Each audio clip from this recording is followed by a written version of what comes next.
Shout out to Vegas, by the way, man. This 1-point game, they call it over under, a little bit off. The spread on this game at the kickoff, I believe, went down from 1.5 to a point for the Falcons. Falcons end up winning this game 25-24.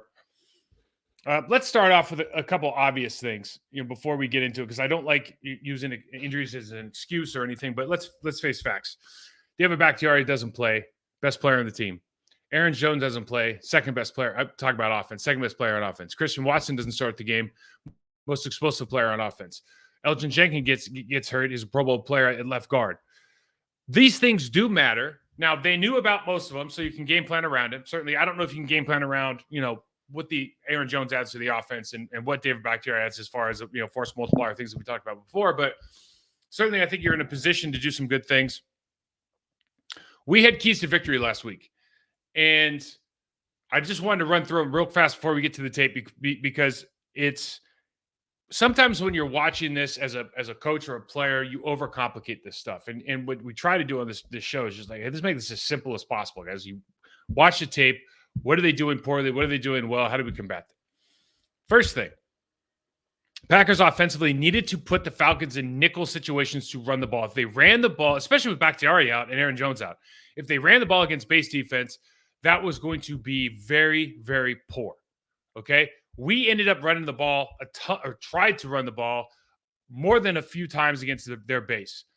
We end up 21 of 84 for 4 yards per carry in total. But if you take out Jordan Love's scrambles, which he had a magnificent scramble on a third down, we're 19 of 61 for a paltry 3.2 yards per carry. Okay? Poor run blocking.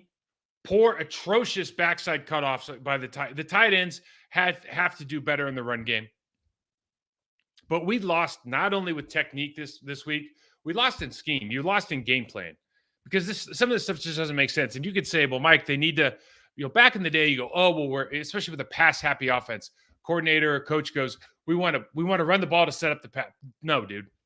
Absolutely not. Not with the first year quarterback and all these young guys on offense as far as skill positions.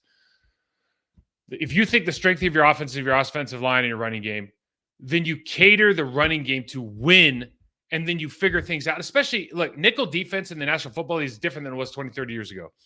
You can't press the guy past 5 yards. You can't make any contact with the receiver over the middle. Like it's almost like playing touch football out there in many cases because of the penalties that will accumulate. So running nickel on nickel is not a big deal anymore. It's not nearly what it used to be, right? I'm not saying the game's easier or anything. I'm just saying the rules are different. So putting a team in nickel and running the ball so you can set up the pass in nickel is better than trying to waste downs, averaging 2 or 3 yards a carry against their base defense because your base offense, your 21, your 12, your 13 personnel versus their base defense just isn't going to cut it. And that's what we saw in this game. Number 2, Desmond Ridder is still unproven. Certainly the Falcons think they have something there. But we needed to make him sit in the pocket and let that defensive line go to work.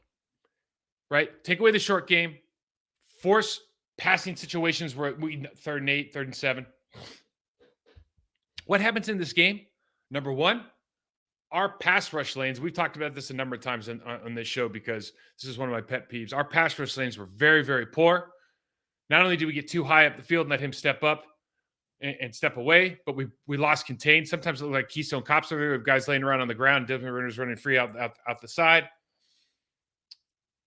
Desmond Ridder's 19 of 32 for 237 and a touchdown and a pick. So he played better even than those stats, in my opinion, because of his elusiveness, because of how he made something out of nothing.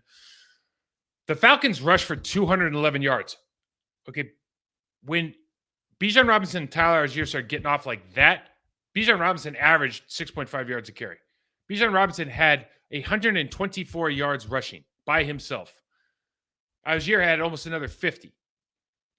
When you have that problem, 211 yards rushing, 4.7 yards per carry, you're missing tackles, you're getting beat on scheme, meaning that they have more people in better leverage situations than you have on defense. Offensively, they're in a position to win on that. Like a coin flip is going to go to them more often than not.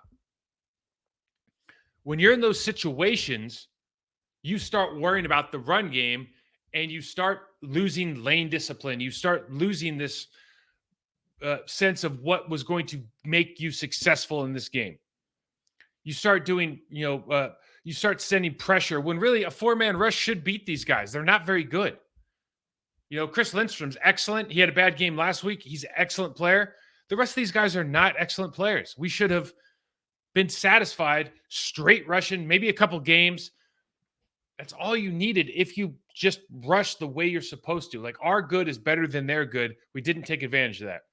And the last key to victory was turnovers. We won the turnover battle. It was only 1-0, but we did win the turnover battle. We actually dropped 2 extra turnovers. Jair and Quay Walker could have had – Jair probably had a pick 6 on that 4th down. So it's a turnover one way or another. It's a turnover on downs. But you look at it and you go, could have been something more. So 2 out of those 3 we lose. Keys to victory. Now, from an observation standpoint, just some notes on our defense or their offense. Listen, we talked about it last week. If you put both those dudes in the game, talk about the running backs, Tyler Algier and Bijan Robinson, you're going to have problems because defenses don't know how to match up from a personnel standpoint, and that Bijan Robinson guy is different. Okay, he makes people – he is different. He's one of those guys back in the day when I was playing, Barry Sanders was playing. I'm not comparing him to Barry Sanders in any way because that's not fair to anybody. But when Barry Sanders was playing, we were playing them, safeties, linebackers, they'd be walking through the tape, the equipment room or the training room. They'd be talking to each other, trying to talk each other up because they knew they were going to miss. They knew they had to take their shot, and they knew their shot was probably going to miss. So you had to make him stop. This is the same kind of guy. This is the kind of guy who the first guy's not going to make the tackle. We said it last week. He proved it on film today. He's special. He's a special player. But when you drop those picks, when you don't make the plays, sometimes the plays that you don't make, they end up losing you the ball game, right? Because 25 points in a National Football League game earns you a loss. If you give up 25 points a game, you're going to lose more than you win. 25 points doesn't sound like that much because you see some of these teams scoring 30, 35 points. If you give up 25 points in a game, you're earning yourself a loss, especially against a team that, quite frankly, just shouldn't have been as good as they were.